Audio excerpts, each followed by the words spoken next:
Que la paix et la grâce de Dieu soient avec vous. Nous remercions le Seigneur pour sa grâce, son amour, sa fidélité.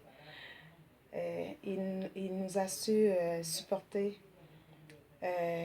On est encore vivant pour sa gloire, pour son amour, pour l'adorer, pour le louer, pour le servir. Nous bénissons le Seigneur. Encore, on peut élever nos mains vers le trône de Dieu. Encore, on est vivant. Encore, on est là, bien vivant, pour adorer le Seigneur. Et c'est Dieu qui l'a fait. Nous bénissons le Seigneur. Bienvenue avec nous. Et chez Queenette Adoration, nous adorons chez nous. C'est une grâce. Le Seigneur nous a tant bénis dans ce coin et sur ce canapé. Le Seigneur a permis que ce canapé est utilisé pour sa gloire et pour la propagation de l'Évangile. Nous apprécions comment vous avez reçu l'Évangile à travers Queenette Adoration et nous bénissons le Seigneur pour cette œuvre. Nous adorons le Seigneur. Et sans plus tarder, nous sommes là pour adorer le Seigneur. Adorons. Chantons avec nous. Si vous allez nous suivre avec nos vidéos, chantons avec nous le numéro 103 français. Lorsque devant l'agneau s'ouvrira le grand livre.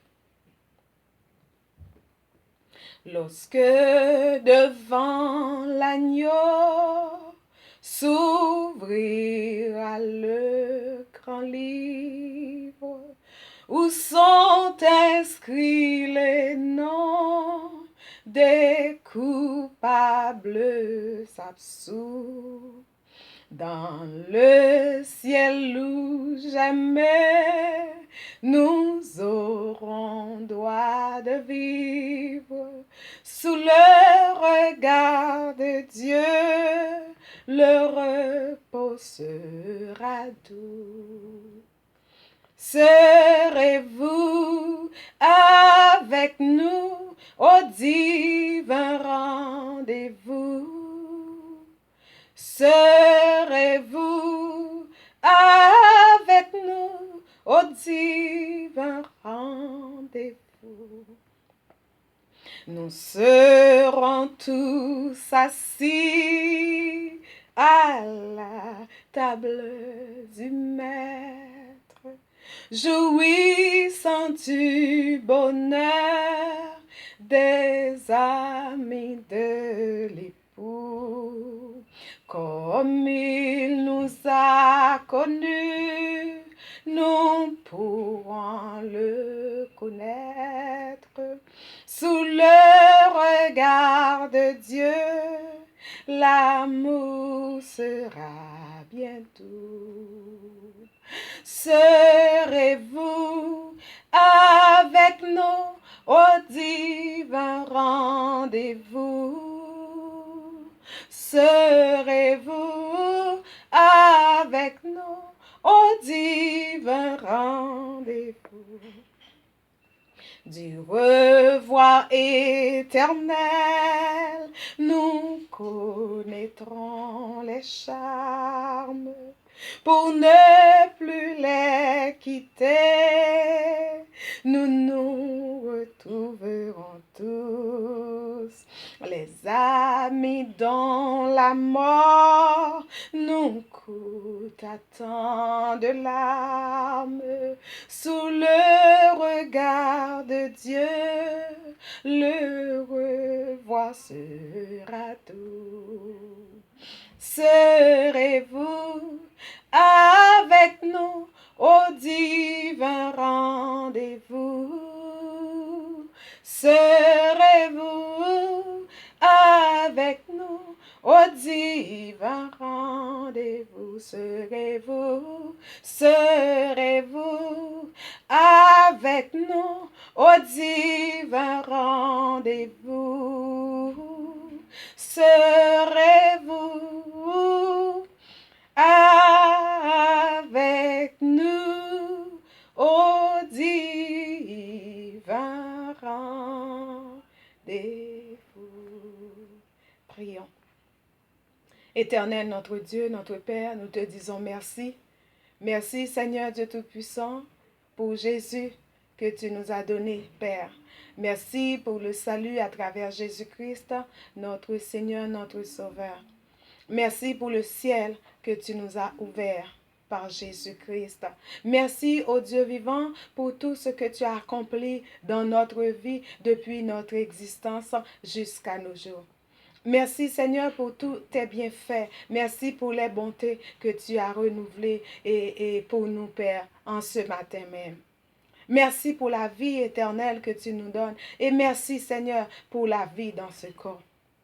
Ce matin, on est encore là. On est encore vivant, Père, pour t'adorer. Ô Dieu vivant, beaucoup de gens s'en sont partis par milliers, par 10 milliers, par 20 milliers, Père, par 30 milliers, Seigneur, par 30 000, par 40 000, par 50 000, par 120 000. L'Éternel des armées, ô Dieu vivant, si nous sommes encore vivants, c'est pour t'adorer, Père.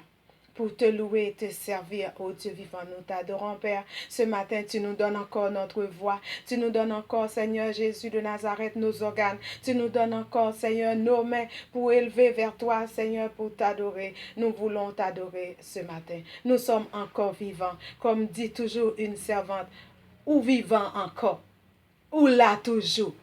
J'aime cette servante. Elle dit toujours, ou là toujours.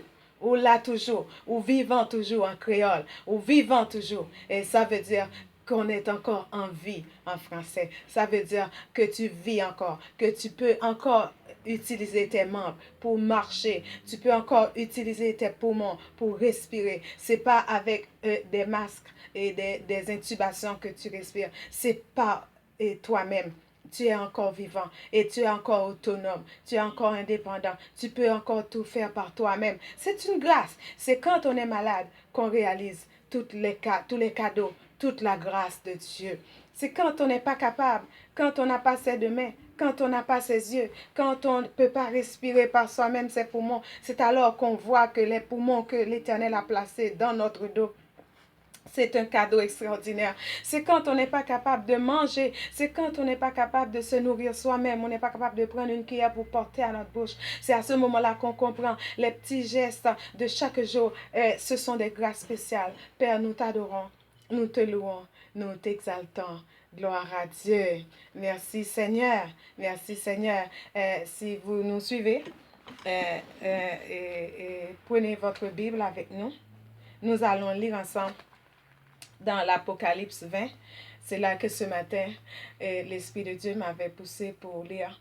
Je ne sais pas qu'est-ce qu'il veut vous faire savoir, mais le bon Dieu, l'Écriture, la parole, a toujours du travail à faire. Et quand ce n'est pas pour nous instruire, c'est pour nous encourager, c'est pour nous aider à faire attention, c'est pour nous guider, pour nous conduire. Merci Père. Apocalypse 20, verset 1er jusqu'à verset 10. Puis je vis descendre du ciel un ange qui avait la clé de l'abîme et une grande chaîne dans sa main. Il saisit le dragon, le serpent ancien, qui est le diable et Satan, et il le lia pour 1000 ans. Il le jeta dans l'abîme, ferma et scella l'entrée au-dessus de lui, afin qu'il ne séduisît plus les nations, jusqu'à ce que les 1000 ans furent accomplis. Après cela, il faut qu'il soit délié pour un peu de temps. Et je vis des trônes, et ceux qui s'y assirent fut donné le pouvoir de juger. Et je vis les âmes de ceux qui avaient été décapités à cause du témoignage de Jésus-Christ et à cause de la parole de Dieu, et de ceux qui n'avaient pas adoré la bête, ni son image, et qui n'avaient pas reçu la marque sur leur front et sur leurs mains. Ils revinrent à la vie, et ils règnent avec Christ pendant 1000 ans. Les autres morts ne revinrent point à la vie, jusqu'à ce que les 1000 ans fussent accomplis. C'est la première résurrection. Heureux et saints ceux qui ont part à la première résurrection. La seconde mort n'a aucun pouvoir sur eux. Mais ils seront sacrificateurs de Dieu et de Christ, et ils régneront avec lui pendant 1000 ans. Et quand les 1000 ans seront accomplis, Satan sera relâché de sa prison.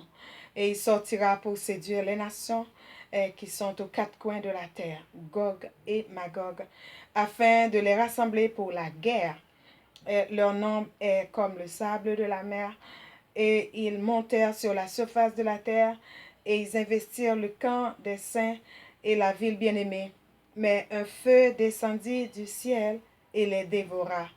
Et le diable qui les séduisait fut jeté dans le temps de feu et de soufre, où sont la bête et le faux prophète, et ils seront tourmentés jour et nuit au siècle des siècles. Parole du Seigneur. Merci Seigneur. Ô Seigneur, bénis ta parole que nous venons d'ouïr.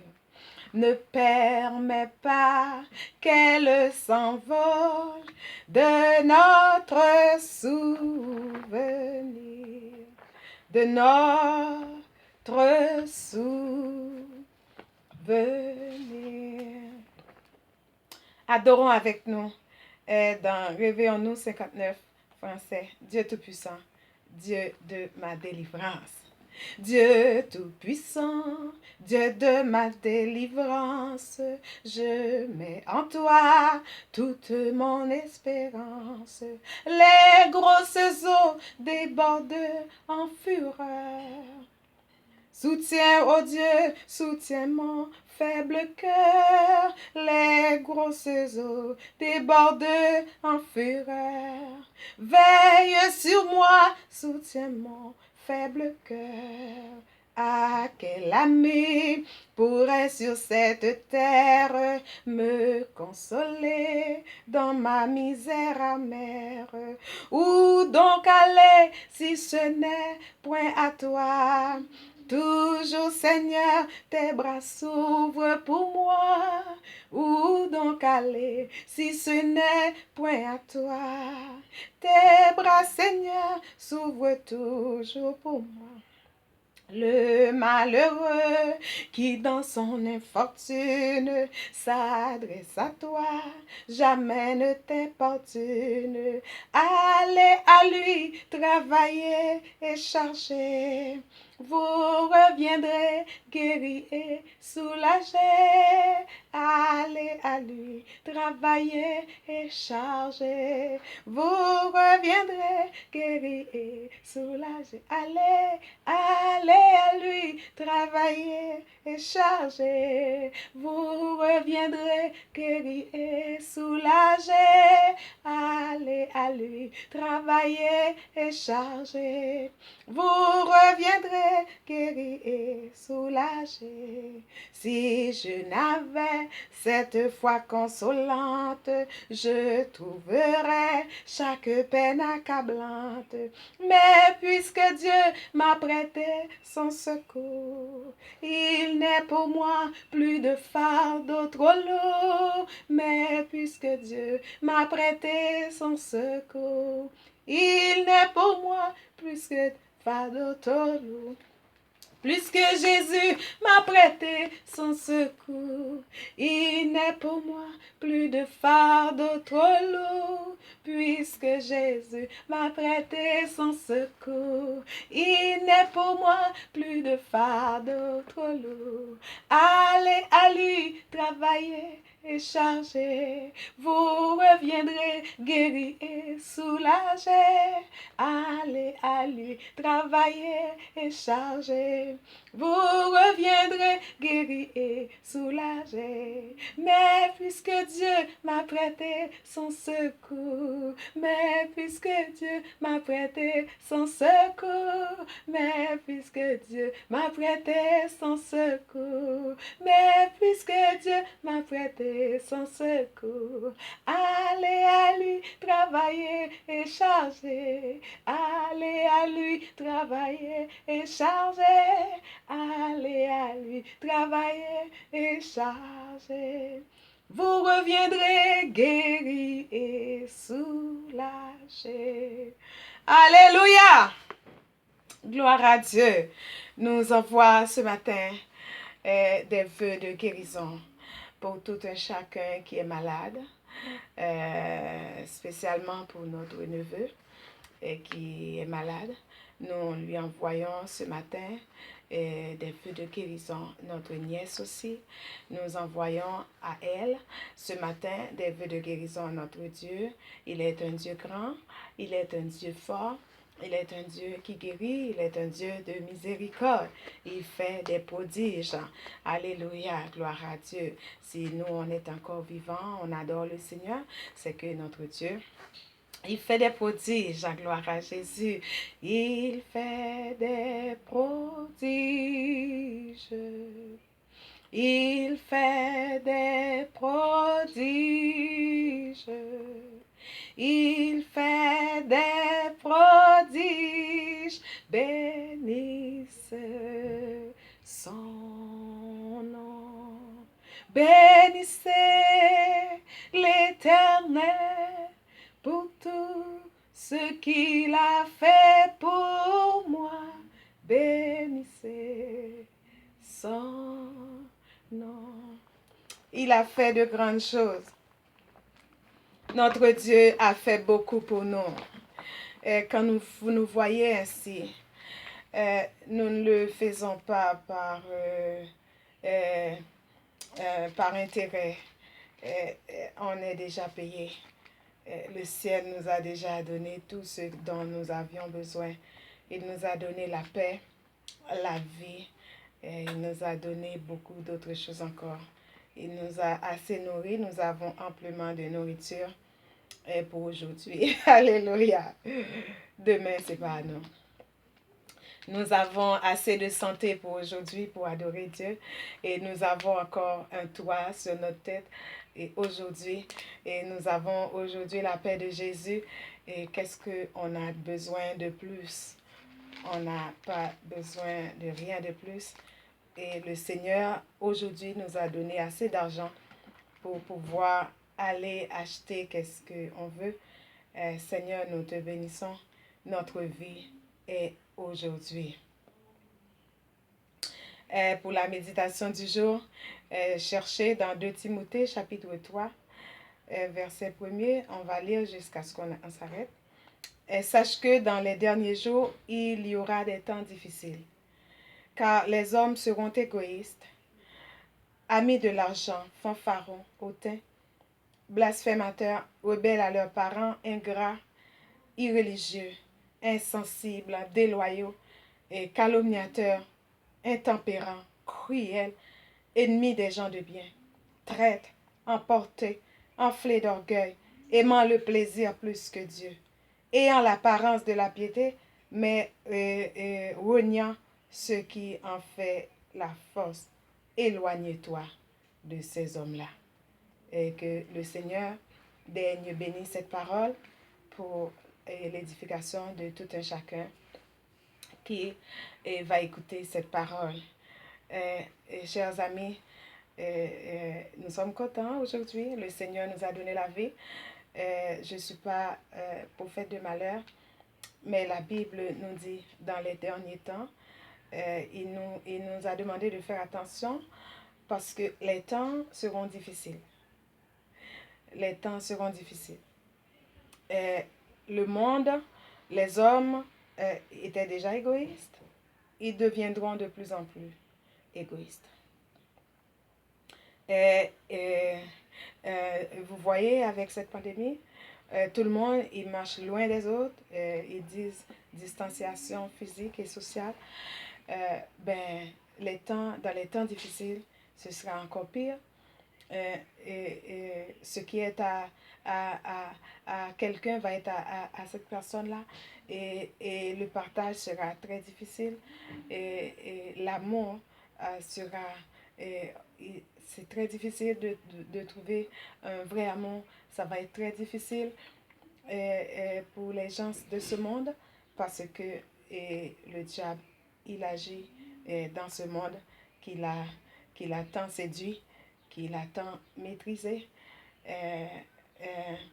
Et il est en train de faire,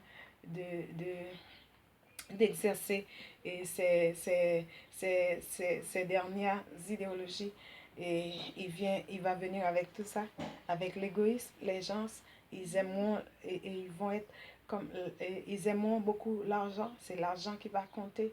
Et il n'y en aura pas de charité et presque la charité du plus grand nombre se refroidira et on cherchera l'amour. Ça va être difficile. Je ne dis pas qu'il n'y en aura pas, mais ça va être très difficile. Les gens, s'ils seront fanfarons, ils seront blasphémateurs, ils diront n'importe quoi pour avoir des gains sordides, des choses qui vont périr, mais ça ne va rien leur dire de dire n'importe quoi sur quelqu'un pour avoir de l'estime, pour se surpasser, pour se faire voir, pour montrer leur force, leur puissance. Ils vont faire n'importe quoi, ils vont dire n'importe quoi. Et des amis, ils vont faire n'importe quoi. Et qu'est-ce que vous n'avez jamais pensé, espéré, comme Judas avait fait à Jésus. Il y en aura plein de trahisons dans les derniers temps, des moments difficiles. Ensuite, les gens seront ingrats. Et vous pouvez faire tout ce que vous pouvez pour quelqu'un. Et puis, c'est cette personne-là qui va, qui va faire couler tes larmes beaucoup plus longtemps possible. Il y en a des gens en Haïti, ils disent que fait bien ses fouettes. L'on fait bien. Et en Haïti, il dit, l'on fait bien et son fouette ou fait pour caler ou mettre sous lit. Mais pour nous, les chrétiens, on doit toujours continuer à faire le bien. Et même si des fois, à la personne qu'on fait du bien, c'est cette personne-là qui se révèle tellement ingrat. Et on est étonné de voir que des personnes pour qui on a fait tant de bien, puis s'ils trouvent aujourd'hui à te détruire, à t'enlever la vie, ils vont le faire sans réflexion. C'est dur. C'est dur. S'ils trouvent moquer, à se moquer de toi, s'ils trouvent à médire sur ton dos, ça ne lui dit rien. C'est vraiment difficile. Les temps, les temps vont être encore plus difficiles. Euh, Ensuite, ils disent que les gens s'y seront traîtres. Ils seront emportés, enflés d'orgueil. Oui, parce que le monde, il veut se faire voir, il veut se montrer ses richesses, montrer sa connaissance, montrer sa valeur. Et c'est comme si et notre valeur, il vient du dehors. Mais pour les chrétiens, notre valeur, il vient du dedans, il vient de l'intérieur. Notre valeur, c'est pas l'argent. Moi, j'ai toujours dit, c'est pas une auto qui va faire, qui va m'élever. C'est moi qui va élever, et c'est moi qui vais élever cette auto en, en rentrant là-dedans et en la conduisant. C'est pas l'auto qui va m'élever à une dimension. C'est moi qui vais élever cette auto-là. C'est pas une maison qui va vous élever, c'est vous. Vous avez déjà tout à l'intérieur. Le Seigneur Jésus, en nous donnant naissance, il a tout placé à l'intérieur de nous. C'est pour ça, et moi, c'est mon idée. Il n'y en a personne de pauvre. Il n'y en a personne de pauvre. Vous avez toujours quelque chose à donner. C'est pour ça que Jésus a dit à celui qui n'a pas, on n'enlève même pas, même ceux qui l'ont. Parce que le Seigneur Jésus, il sait que vous avez quelque chose à donner. Et Pierre n'avait pas d'argent pour donner aux pauvres, mais il avait la parole.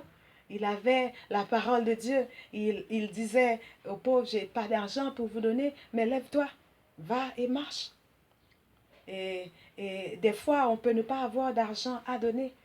Et ça arrive. Et Jésus n'avait pas d'argent en main quand les disciples devaient payer l'impôt. Les impôts, il devait les envoyer chercher de l'argent à un autre endroit. On peut ne pas avoir quelque chose de matériel à donner, mais tout le monde, on est riche d'une façon ou d'une autre, soit par notre langage, soit par notre compréhension, soit par notre intelligence, et soit par notre corps, notre propre corps, et peut constituer notre richesse. Il y en a des gens, vraiment, leur corps là, et j'ai entendu dire qu'il y en a même des gens qui se font assurer une partie de leur corps, tellement c'est joli, tellement c'est bien fait, tellement c'est bien. Ça veut dire que il y en a des gens pour qui c'est les yeux. Et il y en a des yeux que je vois. Moi, quand j'étais rentrée ici et pour la première fois, j'étais éblouie par des yeux qui étaient comme bleus et verts. J'étais comme, mon Dieu, j'arrivais pas à comprendre comment ils peuvent avoir des yeux aussi bleus et des yeux aussi verts. Je me demandais, est-ce qu'ils voient? Est-ce qu'ils me voient? C'était avec étonnement. Ça fait que tout le monde, il y a quelque chose. Et quand vous regardez, par exemple, les Noirs avec des dents, c'est blanche, c'est joli. Et leur sourire, et des Noirs là, si vous voyez leur sourire, ça fait du bien. Ça fait du bien. Vous avez toujours quelque chose à donner. Vous avez toujours quelque chose à partager. Ne laissez pas quelqu'un vous dire que vous êtes pauvre. Vous avez quelque chose. Vous avez une chanson. Vous avez une poésie. Vous avez un langage. Vous avez un conseil à donner. Vous avez, des fois, si vous n'avez pas ces choses-là, il y en a des gens pour qui le don de la parole, c'est comme casquette chinois, et ils peuvent pas parler, ils peuvent juste dire et exprimer leurs besoins. Ils n'ont pas un langage facile. Il y en avait quelqu'un dans la Bible qui n'avait pas un langage facile. Et je crois que c'était Moïse. C'était Moïse qui avait pris pour prétexte pour ne pas accomplir l'œuvre de Dieu. Il avait dit, Seigneur, tu sais que j'ai pas un langage facile. Ça veut dire que je suis pas quelqu'un que les gens, il y en a des gens là, avec leur langage, quand ils parlent, c'est tout de suite que tout le monde va écouter. Parce que, et dans leur langage, il y en a comme du miel, c'est succulent, c'est bien dit, c'est bien fait. Et il y en a des gens pour qui, s'ils prennent la parole un jour, tout le monde va fuir, tout le monde va s'en aller, personne n'écoutera. Mais pourtant, cette personne-là peut prendre un tableau et faire toutes les multiplications, toutes les divisions et toutes les cosinus, toutes les sinus qui existaient, toutes les mathématiques et toutes les équations. Et c'est extraordinaire, c'est extraordinaire. Et ça fait que nous avons tous quelque chose à donner. Revenons aux temps qui seront difficiles. Mais qu'est-ce que je peux dire? Et il dit que les gens, ils vont montrer qu'ils sont des chrétiens, mais au fond, il n'y en a pas beaucoup. Il n'y en a pas beaucoup, mais c'est sûr que le bon Dieu, dans son travail de sauver les gens, il va en avoir beaucoup d'âmes qui vont être sauvées. Je ne sais pas comment il est Dieu, mais beaucoup d'âmes vont rentrer dans le ciel. Et ça fait que nous bénissons le Seigneur qui nous a dit de nous éloigner de ces gens-là. Éloignez-vous des gens qui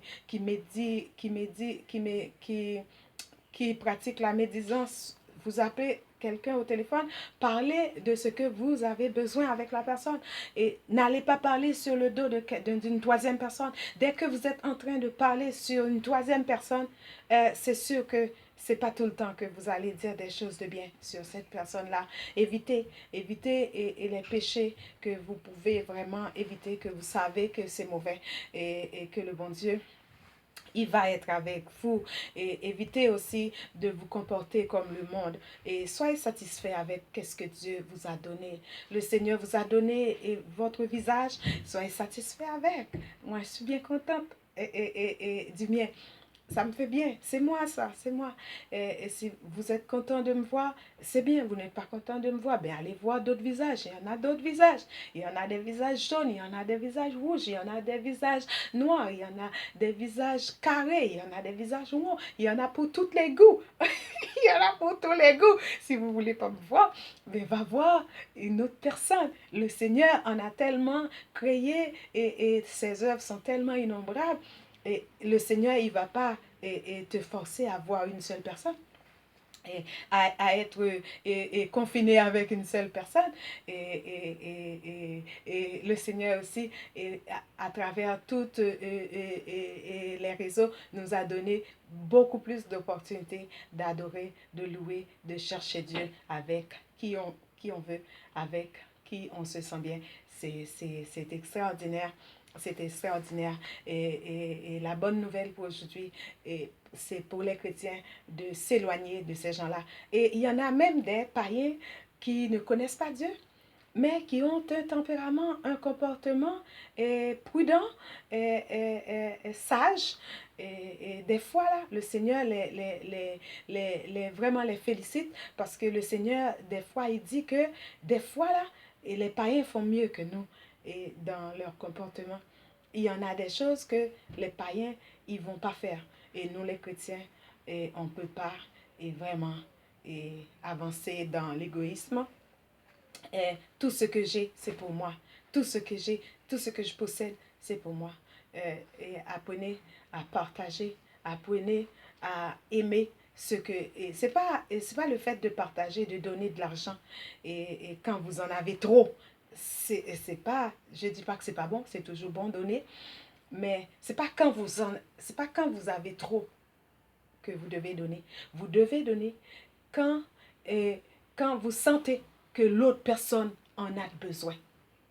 Quand vous sentez que vous mangez un pain, mais vous voyez que l'autre personne à côté de vous n'a rien, mais vous en avez 2 pains. Oui, c'est sûr que 2 pains, ce n'est pas suffisant et pour économiser pour toute l'année, pour tout le mois. Mais vous en avez 2, pendant que lui, il n'en a rien du tout. À ce moment-là, quand vous partagez avec son cœur. Mais si vous attendez pour être millionnaire, milliardaire, et puis pour donner un surplus, c'est toujours bon, j'ai dit, mais apprenez à partager comme des chrétiens avec un cœur sensible. Nous n'allons pas nous aventurer beaucoup plus loin. On n'est pas des pasteurs, c'est un culte personnalisé. Et le fait que on ne peut pas sortir, on ne peut pas aller dans les assemblées et on adore Dieu de cette façon-là. Et vous qui allez adorer avec nous à travers Queenette Adoration, et c'est un enfant, c'est un bébé que le Seigneur nous a donné dans ce pays. Nous louons Dieu pour ça. Nous voulions tellement avoir un bébé, mais c'était vraiment pas possible. Mais le Seigneur nous a donné un bébé et c'est aider-nous à nourrir ce bébé, à grandir et ce bébé dans la foi et pour que l'œuvre de Dieu, l'évangile, puisse s'éparpiller et à travers nous et à travers tous les disciples et les prophètes de Jésus-Christ et que la paix vous soit multipliée. Allez, bon dimanche, dimanche 19 avril 2020. On est rendu au stade du déconfinement partiel.